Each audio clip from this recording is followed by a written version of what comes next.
तो चलिए आज की कहानी शुरू करते हैं। कहानी का शीर्षक है कैदी। 14 साल तक निरंतर मानसिक वेदना और शारीरिक यातना भोगने के बाद आइवन ऑगस्टस जेल से निकला, पर उस पक्षी की भांति नहीं जो शिकारी के पिंजरे से पंखहीन होकर निकला हो, बल्कि उस सिंह की भांति जिसे कटघरे की दीवारों ने और भी भयंकर और भी रक्त लोलुप बना दिया हो। उसके अंतस्तल में एक द्रव ज्वाला उमड़ रही थी, जिसने अपने ताप से उसके बलिष्ठ शरीर, सुडौल अंग प्रत्यंग और लहराती हुई अभिलाषाओं को झुलस डाला था। और आज उसके अस्तित्व का एक एक अणु एक एक चिंगारी बना हुआ था, क्षुधित, चंचल और विद्रोहमय। जेलर ने उसे तोला। प्रवेश के समय 2 मन 3 सेर था, आज केवल 1 मन 5 सेर। जेलर ने सहानुभूति दिखाकर कहा, तुम बहुत दुर्बल हो गए हो आइवन, अगर जरा भी कुपथ्य हुआ तो बुरा होगा। आइवन ने अपने हड्डियों के ढांचे को विजय भाव से देखा और अपने अंदर एक अग्निमय प्रवाह का अनुभव करते हुए बोला, कौन कहता है मैं दुर्बल हो गया हूं? जेलर बोला, तुम खुद देख रहे हो। दिल की आग जब तक नहीं बुझेगी आइवन नहीं मरेगा जेलर साहब, 100 वर्ष तक नहीं, विश्वास रखिए। आइवन इसी प्रकार बहकी बहकी बातें किया करता था, इसलिए जेलर ने ज्यादा परवाह न की। सब उसे अर्धविक्षिप्त समझते थे। कुछ लिखा पढ़ी हो जाने के बाद उसके कपड़े और पुस्तकें मंगवाई गईं, पर वो सारे सूट अब उसे उतारे हुए से लगते थे। कोटों की जेबों में कई नोट निकले, कई नगद रूबल।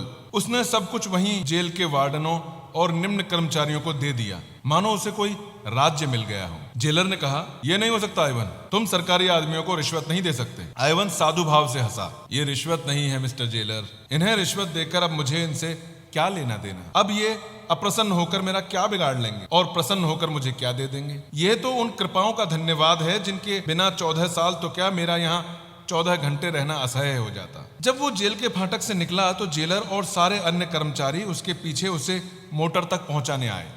15 साल पहले आइवन मॉस्को के एक संपन्न और संभ्रांत परिवार का कुल दीपक था। उसने विद्यालय से ऊंची शिक्षा पाई थी, खेल में अभ्यस्त था, निर्भीक था, उदार और सहृदय था। दिल आईने की भांति निर्मल, शील का पुतला, दुर्बलों की रक्षा के लिए जान पर खेलने वाला, जिसकी हिम्मत संकट के सामने नंगी तलवार हो जाती थी। उसके साथ हेलेन नाम की एक युवती पढ़ती थी, जिस पर विद्यालय के सारे युवक प्राण देते थे। वो जितनी ही रूपवती थी उतनी ही तेज थी, बड़ी कल्पनाशील, पर अपने मनोभावों को ताले में बंद रखने वाली। आइवन में क्या देखकर वो उसकी ओर आकर्षित हो गई, ये कहना कठिन है। दोनों में लेश मात्र भी सामंजस्य न था। आइवन सैर और शराब का प्रेमी था, हेलेन कविता, संगीत और नृत्य पर जान देती थी। आइवन की निगाह में रुपए केवल इसलिए थे कि दोनों हाथों से उड़ाए जाएं। हेलेन अत्यंत कृपण थी। आइवन को लेक्चर हॉल कारागार सा लगता था, हेलेन इस सागर की मछली थी। पर कदाचित यह विभिन्नता ही उनमें स्वाभाविक आकर्षण बन गई, जिसने अंत में विकल प्रेम का रूप धारण कर लिया। आइवन ने उससे विवाह का प्रस्ताव दिया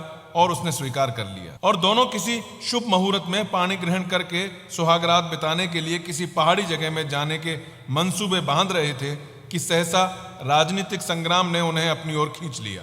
हेलेन पहले से ही राष्ट्रवादियों की ओर झुकी हुई थी, आइवन भी उसी रंग में रंग उठा। खानदान का रईस था, उसके लिए प्रजा पक्ष लेना एक महान तपस्या थी। इसलिए जब कभी संग्राम में हताश हो जाता तो हेलेन उसको हिम्मत बंधाती और आइवन उसके साहस और अनुराग से प्रभावित होकर अपनी दुर्बलता पर लज्जित हो जाता।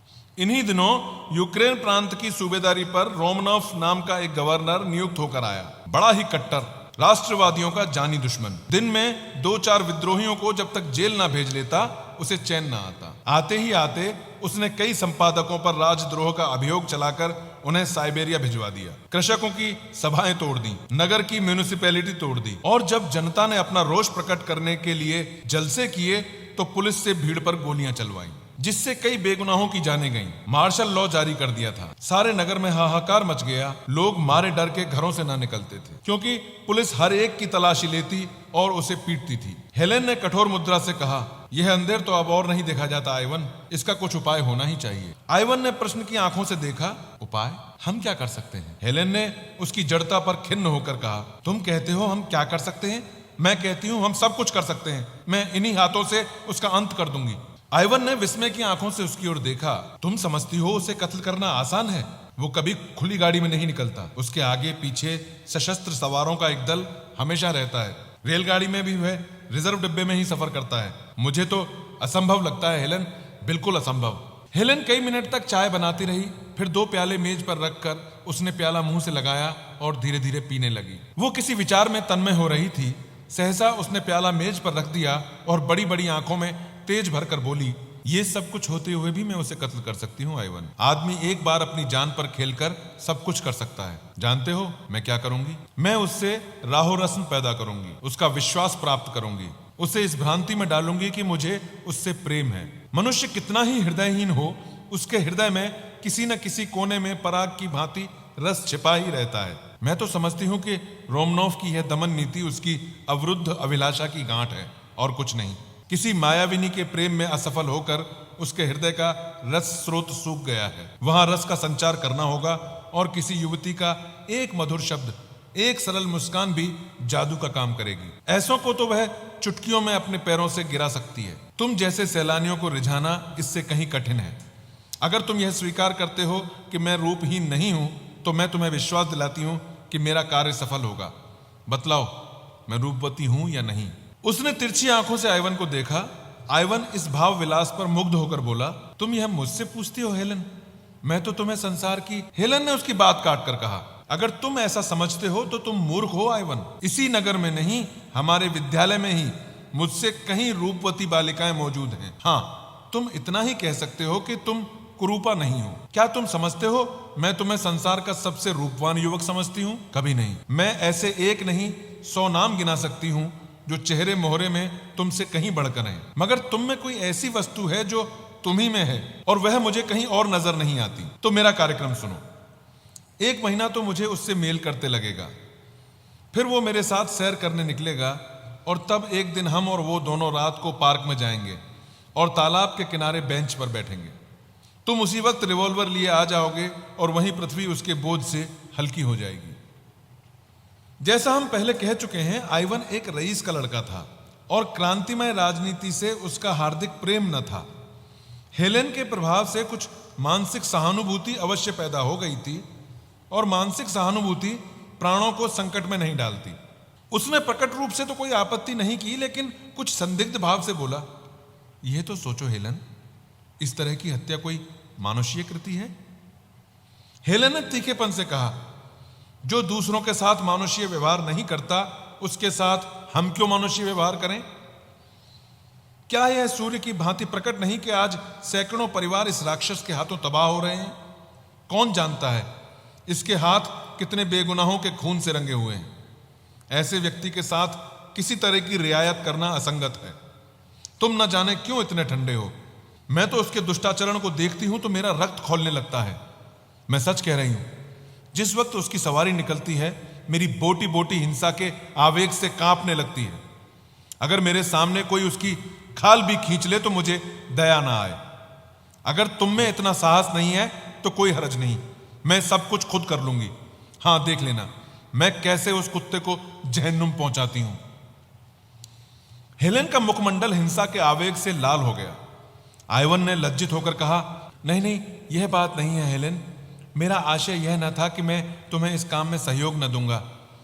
मुझे आज मालूम हुआ कि तुम्हारी आत्मा देश की दुर्दशा से कितनी विकल है, लेकिन मैं फिर यही कहूंगा कि यह काम इतना आसान नहीं है और हमें बड़ी सावधानी से काम लेना होगा। हेलेन ने उसके कंधे पर हाथ रखकर कहा, तुम इसकी कुछ चिंता ना करो आइवन। संसार में मेरे लिए जो वस्तु सबसे प्यारी है उसे दांव पर रखते हुए क्या मैं सावधानी से काम न लूंगी? लेकिन तुमसे एक याचना करती हूं, अगर इस बीच में कोई ऐसा काम करूं जो तुम्हें बुरा मालूम हो तो तुम मुझे क्षमा करोगे ना? आइवन ने विस्मय भरी आंखों से हेलेन के मुख की ओर देखा। उसका आशय उसकी समझ में ना आया। हेलेन डरी। आइवन कोई नई आपत्ति तो खड़ा नहीं करना चाहता। आश्वासन के लिए वह अपने मुख को आतुर अधरों के समीप ले जाकर बोली, प्रेम का अभिनय करने में मुझे वह सब कुछ करना पड़ेगा जिस पर एकमात्र तुम्हारा ही अधिकार है। डरती हूं कहीं तुम मुझ पर संदेह न करने लगो। आइवन ने उसे करपाश में लेकर कहा, यह असंभव है हेलेन, विश्वास प्रेम की पहली सीढ़ी है। अंतिम शब्द कहते कहते उसकी आंखें झुक गईं। इन शब्दों में उदारता का जो आदर्श था वह उस पर पूरा उतरेगा या नहीं, वह यही सोचने लगा। इसके 3 दिन पीछे नाटक का सूत्रपात हुआ। हेलेन अपने ऊपर पुलिस को निराधार संदेह की फरियाद लेकर रोमनॉफ से मिली और उसे विश्वास दिलाया कि पुलिस के अधिकारी उससे केवल इसलिए असंतुष्ट हैं कि वह उनके कलुषित प्रस्तावों को ठुकरा रही है। यह सत्य है कि विद्यालय में उसकी संगति कुछ उग्र युवकों से हो गई थी, पर विद्यालय से निकलने के बाद उसका उनसे कोई संबंध नहीं है। रोमनॉफ जितना चतुर था, उससे कहीं चतुर अपने को समझता था। अपने 10 साल के अधिकारी जीवन में उसे किसी ऐसी रमणी से साबिका न पड़ा था जिसने उसके ऊपर इतना विश्वास करके अपने को उसकी दया पर छोड़ दिया हो। किसी धन लोलुप की भांति सहसा यह धनराशि देखकर उसकी आंखों पर पर्दा पड़ गया। अपनी समझ में तो वह हेलेन से उग्र युवकों के विषय में ऐसी बहुत सी बातों का पता लगाकर फूला न समाया जो खुफिया पुलिस वालों को बहुत सिर मारने पर भी ज्ञात न हो सकी थी। पर इन बातों में मिथ्या का कितना मिश्रण है, यह वो भांप न सका। इस आध घंटे में एक युवती ने एक अनुभवी अफसर को अपने रूप की मदिरा से उन्मत्त कर दिया था। जब हेलेन चलने लगी तो रोमनॉफ ने कुर्सी से खड़े होकर कहा, मुझे आशा है यह हमारी आखिरी मुलाकात न होगी। हेलेन ने हाथ बढ़ाकर कहा, हुजूर ने जिस सौजन्य से मेरी विपत्ति कथा सुनी है उसके लिए मैं आपको धन्यवाद देती हूं। रोमनॉफ ने कहा, कल आप तीसरे पहर यहीं चाय पिए। रब्त जब्त बढ़ने लगा। हेलेन आकर रोज की बातें आइवन से कह सुनाती। रोमनॉफ वास्तव में जितना बदनाम है उतना बुरा नहीं। वह बड़ा रसिक, संगीत और कला का प्रेमी और शील तथा विनय की मूर्ति है। इन थोड़े ही दिनों में हेलेन से उसकी घनिष्ठता हो गई और किसी अज्ञात रीति से नगर में पुलिस का अत्याचार कम होने लगा। अंत में वह निश्चित तिथि आई। आइवन और हेलेन दिन भर बैठे बैठे इसी प्रश्न पर विचार करते रहे। आइवन का मन आज बहुत चंचल हो रहा था। वह कभी अकारण ही हंसने लगता, कभी अनायास रो पड़ता। शंका, प्रतीक्षा और किसी अज्ञात चिंता ने उसके मनोसागर को इतना अशांत कर दिया था कि उसमें भावों की नौकाएं डगमगा रही थी। न मार्ग का पता था, न दिशा का। हेलेन भी आज बहुत चिंतित और गंभीर थी। आज के लिए उसने पहले से सजीले वस्त्र बनवा रखे थे। रूप को अलंकृत करने के न जाने किन किन विधानों का प्रयोग कर रही थी, पर इसमें किसी योद्धा का उत्साह नहीं, कायर का कंपन था। सहसा आइवन ने आंखों में आंसू भरकर कहा, तुम आज इतनी मायाविनी हो गई हो हेलेन कि मुझे न जाने क्यों तुमसे भय हो रहा है। हेलेन मुस्कुराई। उस मुस्कान में करुणा भरी हुई थी। मनुष्य को कभी कभी कितने ही अप्रिय कर्तव्यों का पालन करना पड़ता है आइवन। आज मैं सुधा से विष का काम लेने जा रही हूं। अलंकार का ऐसा दुरुपयोग तुमने कहीं देखा है? आइवन उड़े हुए मन से बोला, इसी को राष्ट्र जीवन कहते हैं। हेलेन बोली, यह राष्ट्र जीवन नहीं, यह नरक है, मगर संसार में अभी कुछ दिन और इसकी जरूरत रहेगी। आइवन बोला, यह अवस्था जितनी जल्दी बदल जाए उतना ही अच्छा। पांसा पलट चुका था। आइवन ने गर्म होकर कहा, अत्याचारियों को संसार में फलने फूलने दिया जाए, जिससे एक दिन इनके कांटों के मारे पृथ्वी पर कहीं पांव रखने की जगह न बचे। हेलेन ने कोई जवाब न दिया, पर उसके मन में जो अवसाद उत्पन्न हो गया था उसके मुख पर साफ झलक रहा था। राष्ट्र उसकी दृष्टि में सर्वोपरि था। उसके सामने व्यक्ति का कोई मूल्य न था। अगर इस समय उसका मन किसी कारण से दुर्बल भी हो गया हो तो उसे खोल देने का उसमें साहस न था। दोनों गले मिलकर विदा हुए। कौन जाने यह अंतिम दर्शन हो। दोनों के दिल भारी थे और आंखें सजल। आइवन ने उत्साह के साथ कहा, मैं ठीक समय पर आऊंगा। हेलेन ने कोई जवाब न दिया। आइवन ने फिर सानुरोध कहा, खुदा से मेरे लिए दुआ करना हेलेन। हेलेन ने जैसे रोते हुए गले से कहा, मुझे खुदा पर भरोसा नहीं है। मुझे तो है। कब से? जब से मौत मेरी आंखों के सामने खड़ी हो गई है। वह वेग से चला गया। संध्या हो गई थी और 2 घंटे के बाद ही उस कठिन परीक्षा का समय आ जाएगा जिससे उसके प्राण कांप रहे थे। कहीं एकांत में बैठकर सोचना चाहता था। आज उसे ज्ञात हो रहा था कि वो स्वाधीन नहीं है। बड़ी मोटी जंजीर से उसके एक एक अंग जकड़े हुए थे। वह इन्हें कैसे तोड़े? 10 बज गए थे। हेलेन और रोमनॉफ पार्क के एक कुंज में बेंचों पर बैठे हुए थे। तेज बर्फीली हवा चल रही थी। चांद किसी क्षीण आशा की भांति बादलों में छुपा हुआ था। हेलेन ने इधर उधर सशंक नेत्रों से देखकर कहा, अब तो देर हो गई, यहां से चलना चाहिए। रोमनोव ने बेंच पर पांव फैलाते हुए कहा, अभी तो ऐसी देर नहीं हुई है हेलेन। कह नहीं सकता जीवन के ये क्षण स्वप्न है या सत्य लेकिन सत्य भी है तो स्वप्न से अधिक मधुर, और स्वप्न भी है तो सत्य से अधिक उज्जवल।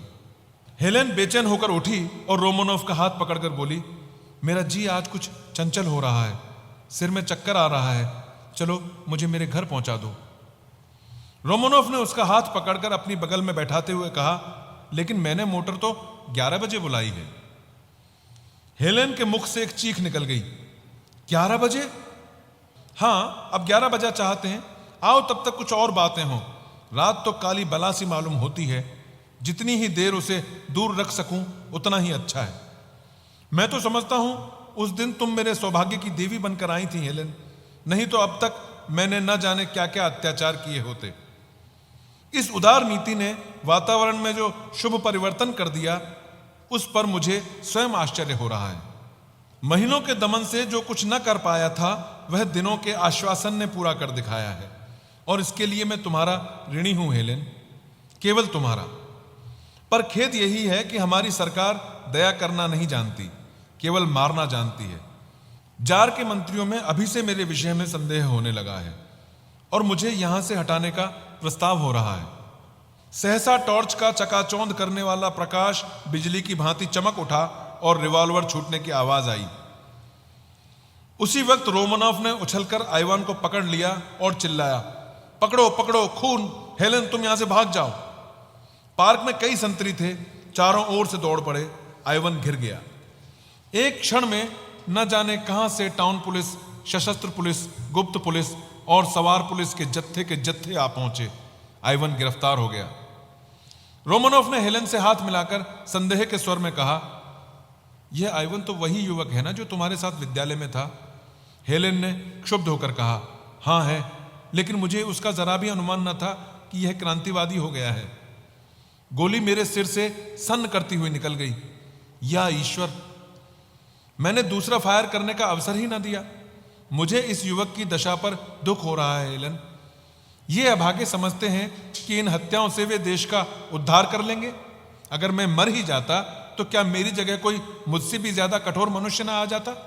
लेकिन मुझे जरा भी क्रोध या दुख या भय नहीं है। हेलेन, तुम बिल्कुल चिंता ना करना, चलो मैं तुम्हें पहुंचा दूं।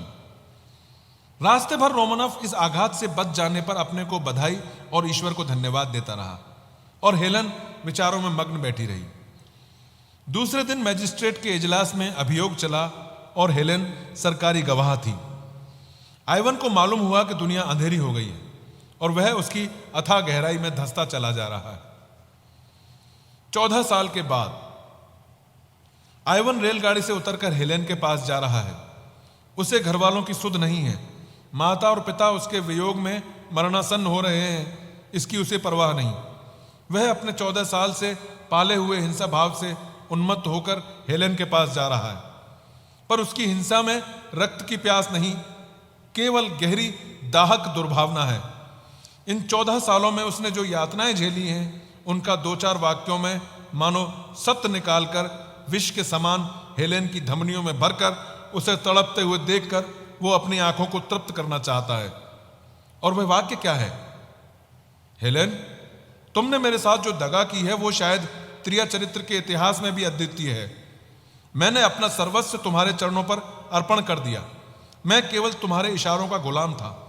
तुमने ही मुझे रोमनोव की हत्या के लिए प्रेरित किया और तुमने ही मेरे विरुद्ध साक्षी दी, केवल अपनी कुटिल काम लिप्सा को पूरा करने के लिए। मेरे विरुद्ध कोई दूसरा प्रमाण न था। रोमनोव और उसकी सारी पुलिस झूठी शहादतों से मुझे परास्त न कर सकती थी, मगर तुमने केवल अपनी वासना को तृप्त करने के लिए, केवल रोमनोव के विषाक्त आलिंगन का आनंद उठाने के लिए मेरे साथ यह विश्वासघात किया। पर आंखें खोलकर देखो कि वही आइवान जिसे तुमने पैरों के नीचे कुचला था, आज तुम्हारी उन सारी मक्कारियों का पर्दा खोलने के लिए तुम्हारे सामने खड़ा है। तुमने राष्ट्र की सेवा का बीड़ा उठाया था। तुम अपने को राष्ट्र की वेदी पर होम कर देना चाहती थी। किंतु कुत्सित कामनाओं के पहले ही प्रलोभन में तुम अपने सारे बहुरूप को तिलांजलि देकर भोग लालसा की गुलामी करने पर उतर गई। अधिकार और समृद्धि के पहले ही टुकड़े पर तुम दुम हिलाती हुई टूट पड़ी। धिक्कार है तुम्हारी भोग लिप्सा को, तुम्हारे इस कुत्सित जीवन को। संध्या काल था। पश्चिम के क्षितिज पर दिन की चिता जलकर ठंडी हो रही थी और रोमनॉफ के विशाल भवन में हेलेन की अर्थी को ले जाने की तैयारियां चल रही थीं। नगर के नेता जमा थे और रोमनॉफ अपने शोक कंपित हाथों से अर्थी को पुष्पहारों से सजा रहा था। वो उन्हें अपने आत्मजल से शीतल कर रहा था। उसी वक्त आइवन उन्मत्त वेश में दुर्बल, झुका हुआ, सिर के बाल बढ़ाए कंकाल सा आकर खड़ा हो गया। किसी ने उसकी ओर ध्यान न दिया। समझे कोई भिक्षुक होगा जो ऐसे अवसरों पर दान के लोभ में आ जाया करते हैं।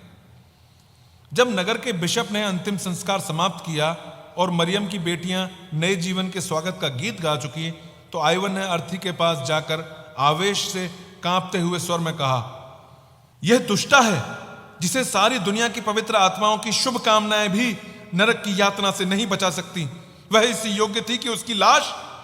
कई आदमियों ने दौड़कर उसे पकड़ लिया और उसे धक्के देते हुए फाटक की ओर ले चले। उसी वक्त रोमनॉफ ने आकर उसके कंधे पर हाथ रख दिया और उसे अलग ले जाकर पूछा, दोस्त, क्या तुम्हारा नाम ऑगस्टस आइवन है? हां, वही तुम हो। मुझे तुम्हारी सूरत याद आ गई। मुझे सब कुछ मालूम है, रत्ती रत्ती मालूम है। हेलेन ने मुझसे कोई बात नहीं छिपाई। अब वह इस संसार में नहीं है। मैं झूठ बोलकर उसकी कोई सेवा नहीं कर सकता। तुम उस पर कठोर शब्दों का प्रहार करो या कठोर आघातों का, वह समान रूप से शांत रहेगी। लेकिन अंत समय तक वह तुम्हारी याद करती रही। उस प्रसंग की स्मृति उसे सदैव रुलाती रहती थी। उसके जीवन की यह सबसे बड़ी कामना थी कि तुम्हारे सामने घुटने टेक कर क्षमा की याचना करे। मरते मरते उसने यह वसीयत की कि जिस तरह भी हो सके उसकी यह विनय तुम तक पहुंचाऊं कि वह तुम्हारी अपराधिनी है और तुमसे क्षमा चाहती है। क्या तुम समझते हो, जब वह तुम्हारे सामने आंखों में आंसू भरे आती तो तुम्हारा हृदय पत्थर होने पर भी ना पिघल जाता? क्या इस समय भी वह तुम्हें दीन याचना की प्रतिमा सी खड़ी नहीं दिखती? जरा चलकर उसका मुस्कुराता हुआ चेहरा देखो। मोशियो आइवन, तुम्हारा मन अब भी उसका चुंबन लेने के लिए विकल हो जाएगा। मुझे जरा भी ईर्ष्या न होगी। उन फूलों की सेज पर लेटी हुई वह ऐसी लग रही है मानो फूलों की रानी हो। जीवन में उसकी एक ही अभिलाषा अपूर्ण रह गई आइवन, वह तुम्हारी क्षमा है। प्रेमी हृदय बड़ा उदार होता है आइवन, वह क्षमा और दया का सागर होता है।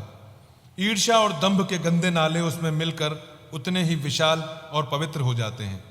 जिसे एक बार तुमने प्यार किया, उसकी अंतिम अभिलाषा की तुम उपेक्षा नहीं कर सकते। उसने आइवन का हाथ पकड़ा और सैकड़ों कौतूहल पूर्ण नेत्रों के सामने लिए हुए उसे अर्थी के पास आया और ताबूत का ऊपरी तख्ता हटाकर हेलेन का शांत मुखमंडल उसे दिखा दिया। उस निस्पंद, निश्चेष्ट, निस्विकार छवि को मृत्यु ने एक गरिमा सी प्रदान कर दी थी, मानो स्वर्ग की सारी विभूतियां उसका स्वागत कर रही हैं। आइवन की कुटिल आंखों में एक दिव्य ज्योति सी चमक उठी और वह दृश्य सामने खिंच गया जब उसने हेलेन को प्रेम से आलिंगित किया था और अपने हृदय के सारे अनुराग और उल्लास को पुष्पों में गूंथ कर उसके गले में डाला था। उसे जान पड़ा यह सब कुछ जो उसके सामने हो रहा है एक स्वप्न है और एकाएक उसकी आंख खुल गई है और वह उसी भांति हेलेन को अपनी छाती से लगाए हुए है। उस आत्मानंद के एक क्षण के लिए क्या वह फिर 14 साल का कारावास झेलने के लिए तैयार ना हो जाएगा? क्या अब भी उसके जीवन की सबसे सुखद घड़ियां वही न थी जो हेलेन के साथ गुजरी थी? और क्या उन घड़ियों के अनुपम आनंद को वह इन 14 सालों में भी भुला सका था? उसने ताबूत के पास बैठकर श्रद्धा से कांपते हुए कंठ से प्रार्थना की, हे ईश्वर, तू मेरी प्राणों से प्रिय हेलेन को अपनी क्षमा के दामन में ले। और जब वह ताबूत कंधे पर लिए चला तो उसकी आत्मा लज्जित थी अपनी संकीर्णता पर, अपनी उद्विग्नता पर, अपनी नीचता पर। और जब ताबूत कब्र में रख दिया गया तो वह वहां बैठकर न जाने कब तक रोता रहा। दूसरे दिन रोमनॉफ जब फातिहा पढ़ने आया तो देखा आइवन सिजदे में सिर झुकाए हुए है और उसकी आत्मा स्वर्ग को प्रयाण कर चुकी है। तो ये थी कहानी कैदी। उम्मीद है आपको पसंद आई होगी, अच्छी लगी होगी, और अच्छी लगी हो तो बहुत अच्छी बात है। थैंक यू सो मच, बहुत बहुत शुक्रिया।